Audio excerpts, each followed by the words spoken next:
Todos os convidados são especiais, mas eu quero destacar aqui a presença do Helenilson. Por gentileza, posso ficar em pé? O Helenilson, sua esposa e seu filhinho, o Ezequiel e a sua esposa. Eles foram meus convidados, eu convidei, eles prontamente atenderam o meu convite. Muito obrigado. Pode sentar. Convido a igreja a estar lendo comigo Evangelho de João. Evangelho de João, capítulo 5.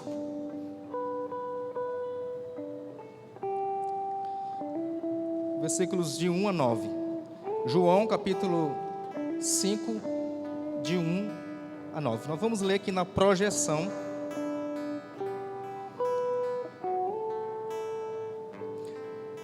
Depois disto, havia uma festa entre os judeus e Jesus subiu a Jerusalém.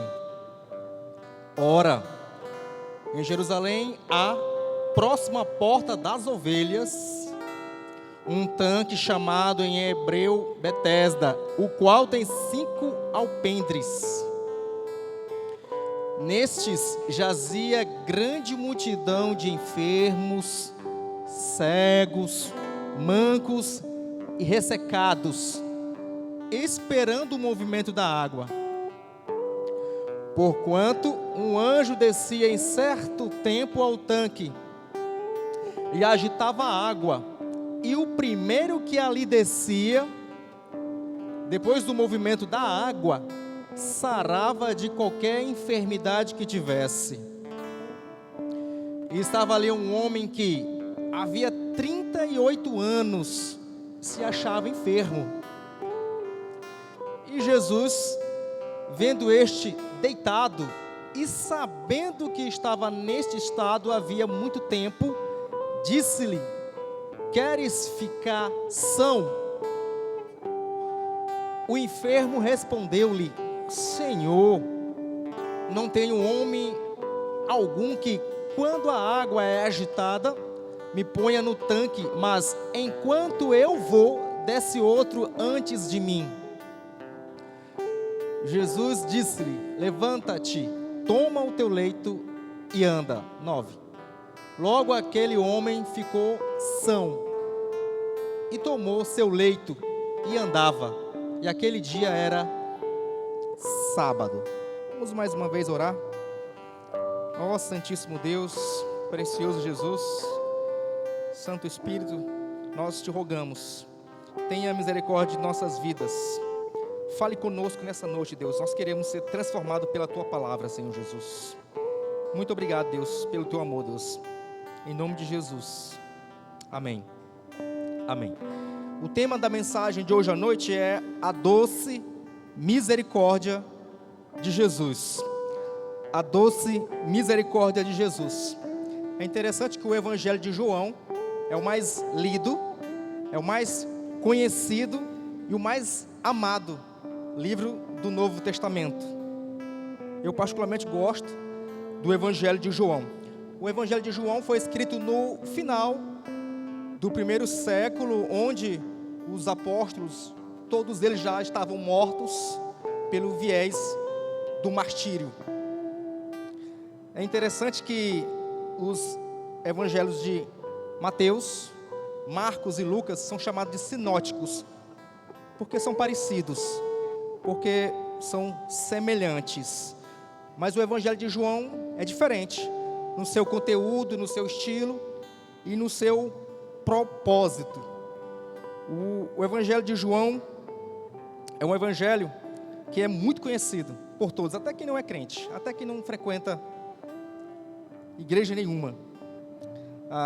Também é interessante destacar que Mateus apresenta Jesus como rei. Marcos apresenta Jesus como servo. Lucas apresenta Jesus como homem perfeito. E João, por sua vez, apresenta Jesus como Deus Todo-Poderoso, o Altíssimo, merecedor de toda a honra e toda a glória, justo, fiel e verdadeiro. Ele é o possuidor de toda a misericórdia que todo homem e toda mulher necessita. Por isso nós vamos estar falando sobre a doce misericórdia de Jesus, e nós vamos destacar alguns pontos do texto lido. É interessante que no primeiro versículo fala: passado estas coisas, havia uma festa dos judeus. Uma festa dos judeus. Jesus Cristo era judeu. A lei de Moisés fala que todo judeu tinha que frequentar no ano uma das 3 festas, que era Páscoa, Tabernáculos e Pentecostes. Nós não sabemos qual era essa festa. Sabemos que Jesus Cristo foi até a esta festa. E é interessante que enquanto as pessoas se divertiam, enquanto as pessoas se alegravam, enquanto as pessoas estavam sorrindo, enquanto as pessoas estavam felizes nesta festa, Jesus Cristo foi a um local onde havia pessoas doentes, pessoas deformadas, pessoas sem perspectiva de sem esperança de cura, pessoas infelizes, pessoas que precisavam de uma cura, de uma esperança. Esse local era um local onde muita gente evitava. Nenhum judeu queria estar presente nesse local. Esse local era como se fosse um hospital público. No templo de Salomão havia um anexo, um puxado, onde havia um tanque cheio de água, onde era realizado o banho cerimonial dos judeus. Os judeus tomavam esse banho para se purificar. E próximo havia também uma entrada onde traziam as ovelhas para serem sacrificadas. Por isso que tem lá também, próximo da porta das ovelhas. Portas das ovelhas. Tanque de Betesda. Mas ali agora, de repente, se tornou um lugar onde as pessoas doentes ficavam lá. E por que essas pessoas agora estavam lá? Pessoas doentes. Porque agora havia uma crença que em tempos um anjo descia do céu, agitava a água, e o primeiro enfermo que entrasse na água seria curado de qualquer doença. É interessante que eu não sei qual é a versão da sua Bíblia. Tem algumas versões aí que está em colchete. O versículo 4. Esperando que se movesse a água, porquanto um anjo descia em certo tempo, agitando o ar. E o primeiro que entrava no tanque, uma vez agitada a água, sarava de qualquer doença que tivesse. Esse trecho que está em colchete, os estudiosos falam que não estava escrito nos manuscritos antigos. Foi um copista que colocou para facilitar a compreensão do versículo 7, que ele diz o seguinte, nessa versão aqui, no versículo 7, o enfermo respondeu-lhe: Senhor, não tenho homem algum que, quando a água é agitada, me ponha no tanque, mas enquanto eu vou, desce outro antes de mim. Esse versículo 7, a explicação está no versículo 4, que está entre colchetes. Mas por ser acrescentado por um copista aqui na Bíblia, não prejudica o texto. Não prejudica. Houve uma melhor compreensão. E é interessante que no versículo 6, e Jesus, vendo este deitado, e sabendo que estava neste estado havia muito tempo, disse-lhe: queres ficar são? Queres ficar curado? Aquele homem era a representação da tristeza, da desesperança. Ele não tinha mais sonhos. Ele estava deitado em uma maca. Os estudiosos falam que essa maca era um colchão de couro. Ficava ali deitado o dia todo. De dia servia como cama, essa maca de couro, e à noite servia como cobertor para se proteger do frio. Jesus Cristo distinguiu esse homem no meio da multidão. E esse homem estava há 38 anos. 38 anos. Esse homem já deveria ter feridas em todo o seu corpo. pela posição, pelo tempo, 38 anos. Alguns meses atrás eu fui submetido a uma cirurgia, eu passei acho que 2 dias no hospital, 2 dias, tomando algumas medicações em observação. Só 2 dias. E o relógio do hospital não passa. O ponteiro não roda. O tempo é devagar demais, eu já queria ir embora. Olha que eu estava sentado lá numa cama, mais ou menos confortável, tinha um ar-condicionado, tinha Wi-Fi, tinha uma água gelada, e eu queria ir embora. Agora esse homem que estava há 38 anos em uma maca. 38 anos. Mesmo assim, Jesus Cristo distinguiu esse homem no meio da multidão. Jesus viu o passado daquele homem, a sua condição e o seu futuro, porque há misericórdia no olhar de Jesus. Aquele homem não tinha nada de bom para atrair a presença ou o olhar de Jesus. Mesmo assim, Jesus foi até aquele homem. Eu quero dizer nessa noite que também, um dia, eu não tinha nada de atraente, nada de bom, para que eu viesse a oferecer a Jesus. Mas um dia, Cristo veio ao meu encontro e me salvou. Eu estou aqui para viver para a honra e glória do seu santo nome. Aquele homem era um pobre miserável, pobre desgraçado. Mas Jesus olhou para aquele homem. E é isso que nós queremos nessa noite. O olhar de misericórdia de Jesus para nós. Tem muita gente que vai num estádio de futebol, fica dando tchau, quer ver o olhar do seu ídolo do futebol, vai num show, quer chamar a atenção do seu ídolo, da sua cantora, para que eles possam olhar para eles querem menos olhar, tirar uma selfie. O cristão verdadeiro quer o olhar de Cristo.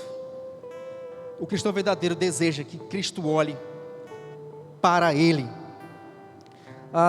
Um dia Jesus olhou para a mulher samaritana e viu que ela estava vivendo em adultério. Jesus olhou para Zaqueu na árvore e viu que havia sede de Deus no seu coração. Jesus viu o amor, as riquezas no coração do jovem rico. Jesus viu a hipocrisia nas atitudes dos fariseus. Jesus viu a falsidade no beijo de Judas.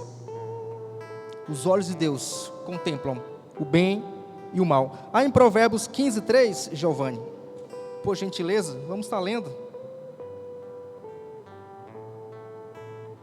Provérbios 15:3. Os olhos do Senhor estão em todo lugar, contemplando os maus e os bons. Nada passa despercebido do olhar de Cristo. Nada passa despercebido.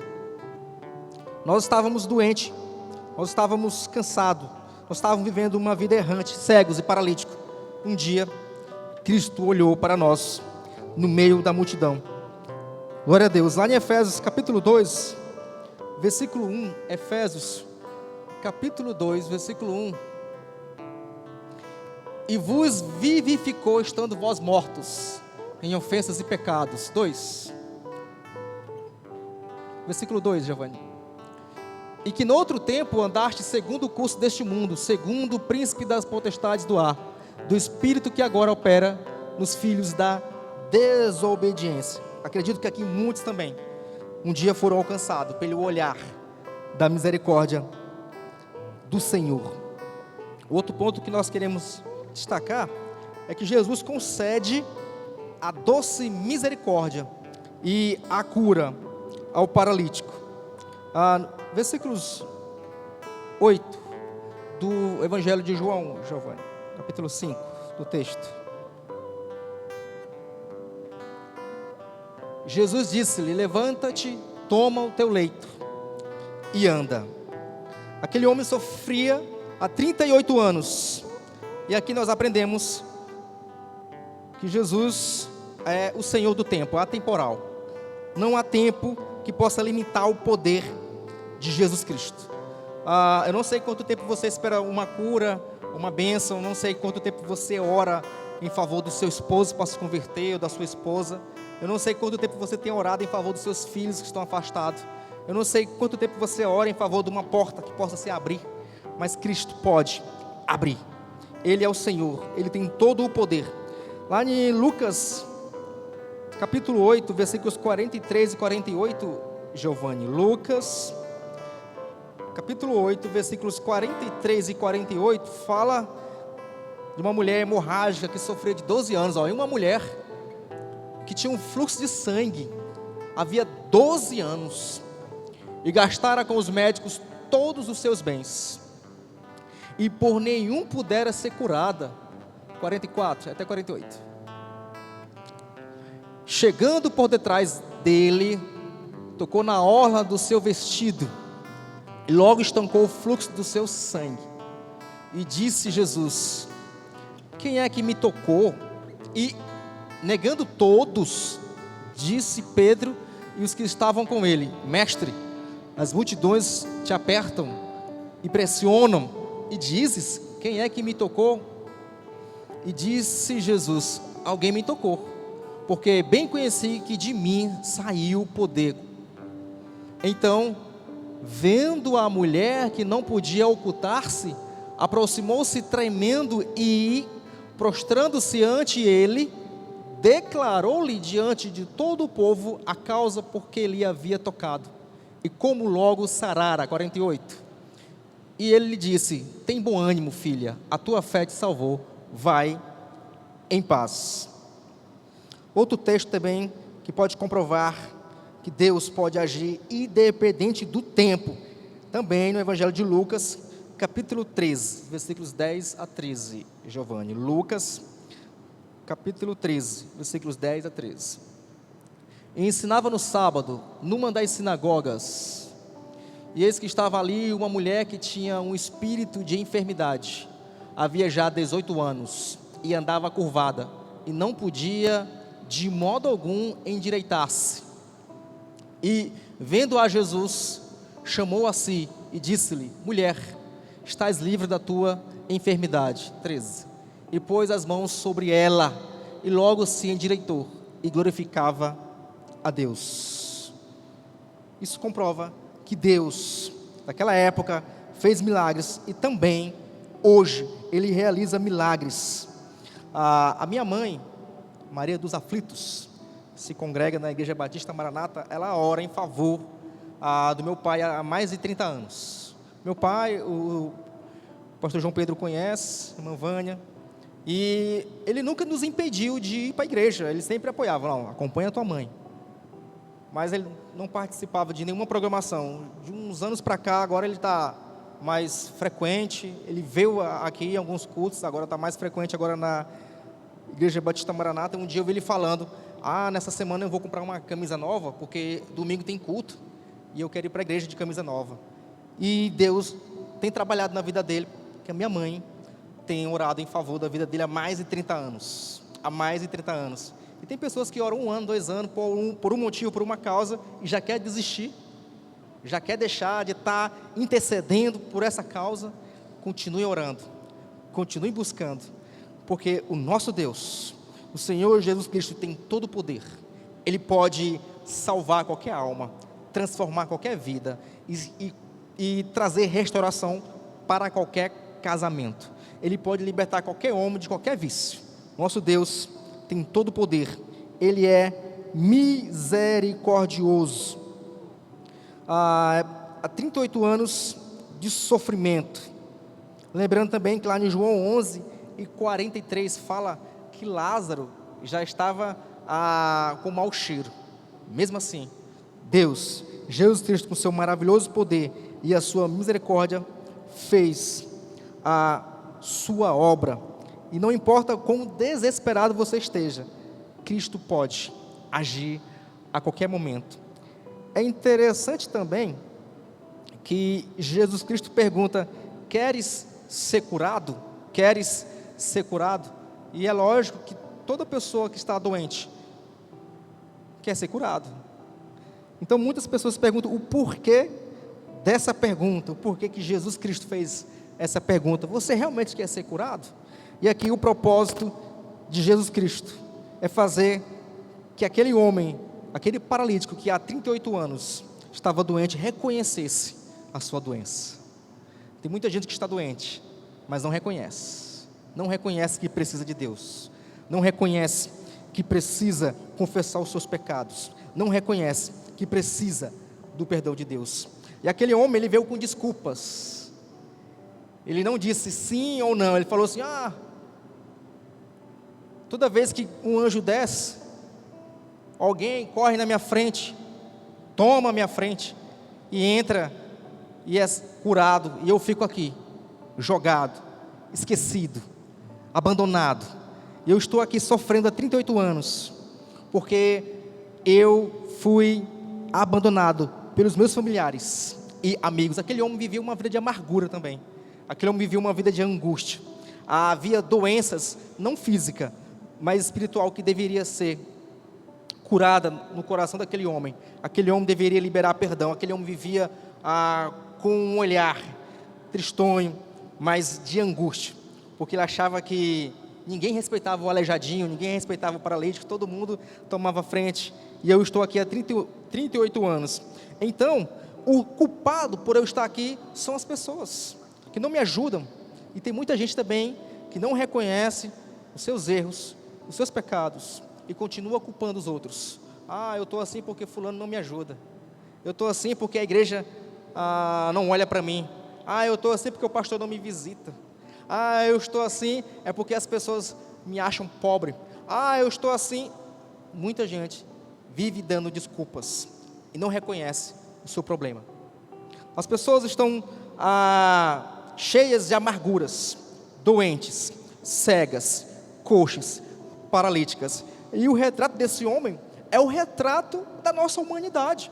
Aqui as pessoas estão acreditando em crenças, superstições, ao invés de acreditar em Cristo, aquele que é misericordioso. As pessoas correm para um lado, buscando curandeiros, buscando pessoas que fazem rezas, que benzem, pessoas que, em terreiro de religiões afro, mas as pessoas, ao invés de buscar a Jesus, acreditam em horóscopo. Eu quero ver o que o meu signo diz hoje, qual é a minha cor, como é que vai ser a minha sorte. As pessoas acreditam em tudo, menos em Cristo, e é por isso que elas continuam doentes, paralíticas, cegas, coxas.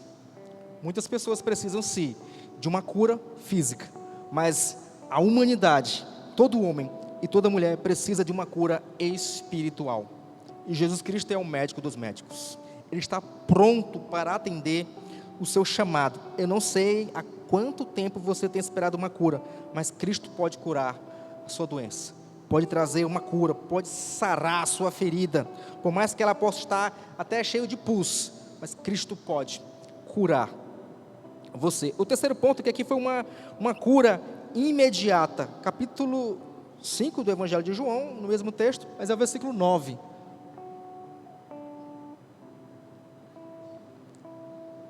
Versículo 9, Giovanni. Logo aquele homem ficou são, e tomou o seu leito, e andava, e aquele dia era sábado. Aqui foi uma cura imediata. O milagre de Jesus é imediato, é completo e público. A cura de Jesus, ela não é parcial, não é gradual, ela é completa.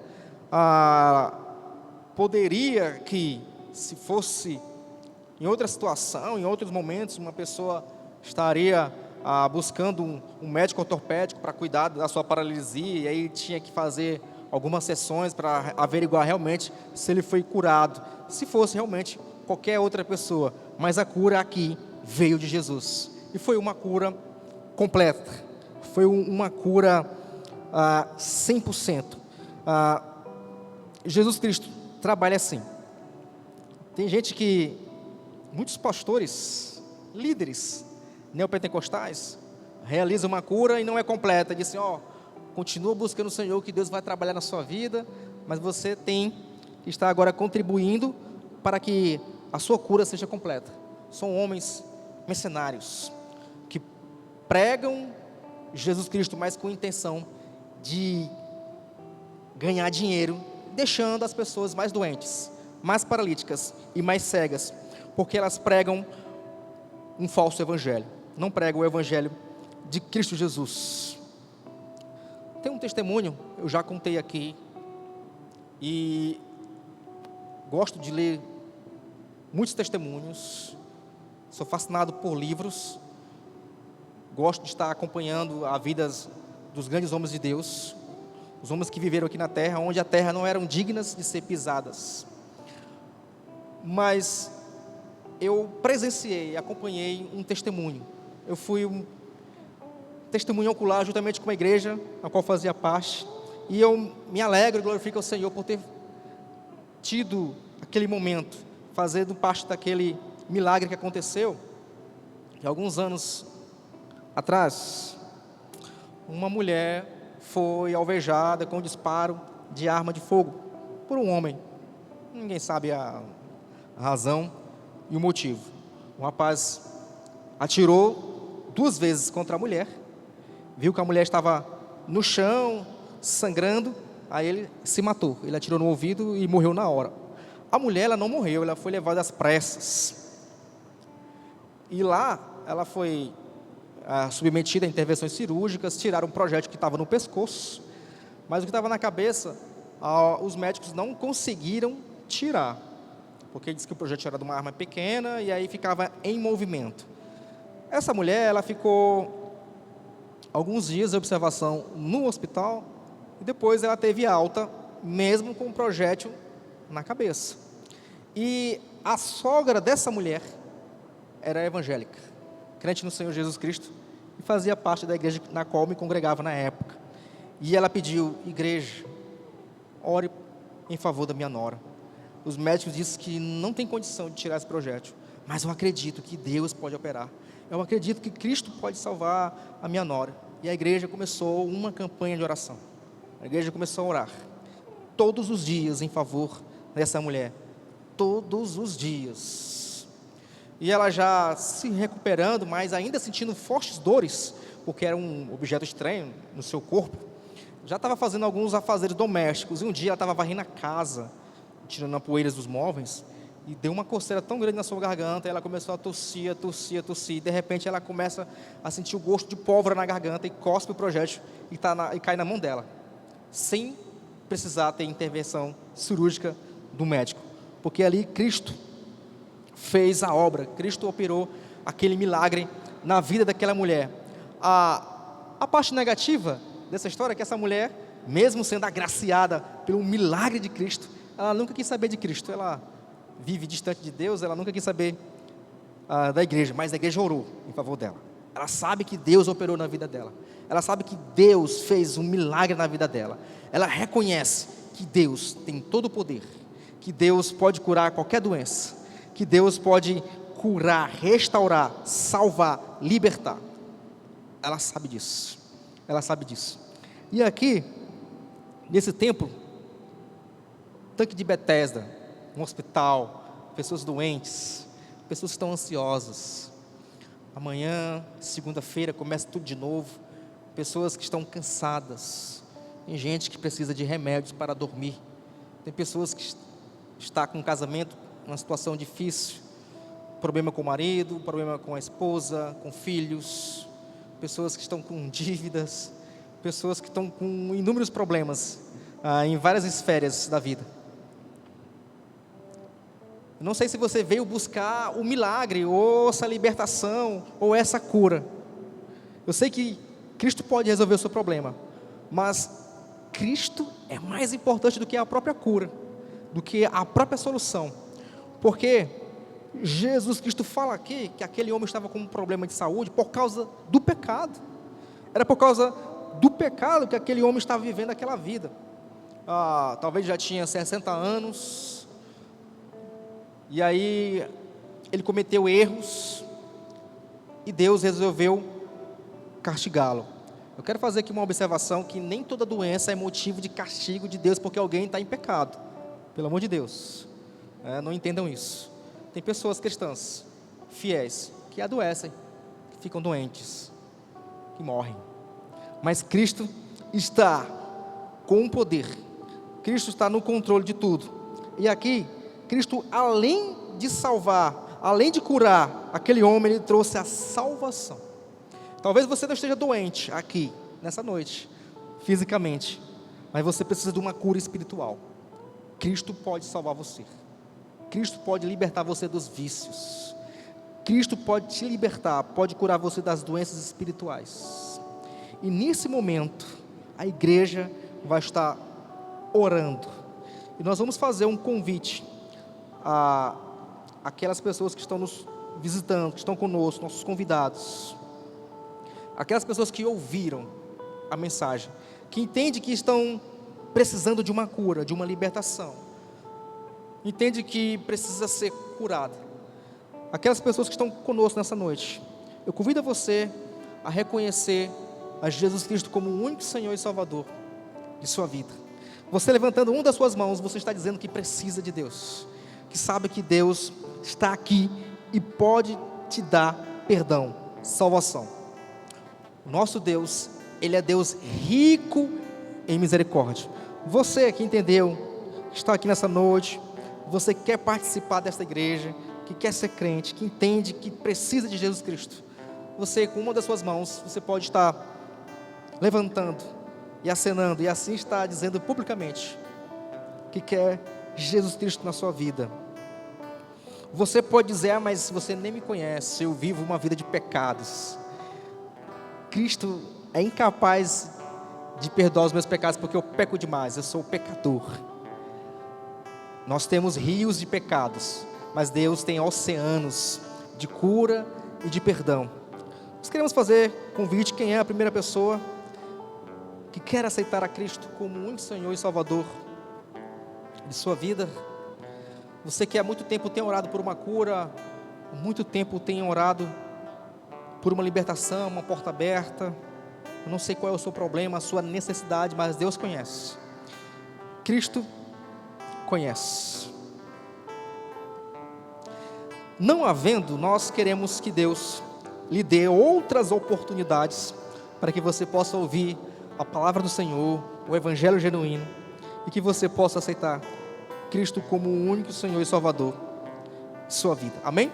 Nós vamos orar. Deus Pai, Deus Filho, ó grandioso e precioso Jesus, obrigado pelo teu cuidado, obrigado pelo teu amor, obrigado pelo teu sustento, obrigado porque o Senhor tem nos libertado de todo mal. O Senhor um dia nos viu em meio de uma multidão doentes, paralíticos, e um dia o Senhor, com a sua voz poderosa, pediu para que nós venhamos a nos levantar do nosso pecado, e um dia o Senhor nos curou, nos sarou e nos deu vida, vida em abundância. Deus, obrigado porque o Senhor, Deus, é a nossa esperança, é a nossa cura, é o nosso remédio, é a nossa vacina. Muito obrigado, Senhor Jesus. Ó Deus, vem cuidando, Senhor Jesus, cuida da vida de cada homem, de cada mulher, de cada jovem, de cada adolescente, de cada criança que aqui se encontra, Deus. O Senhor conhece as suas necessidades, as suas enfermidades, os seus problemas. O Senhor possa, Deus, estar cuidando da vida de cada um, Deus. Obrigado, Deus, por esse momento, esse privilégio que o Senhor nos concede, de todos os domingos, reunidos como igreja, Deus, para te louvar, te glorificar, te exaltar, Deus. Ó Deus, cuida de nós, Deus, cuida de nós, Senhor Jesus, e obrigado, Deus, por tudo. Nós oramos em nome de Jesus, Pai. Amém, Deus, amém, Deus, amém.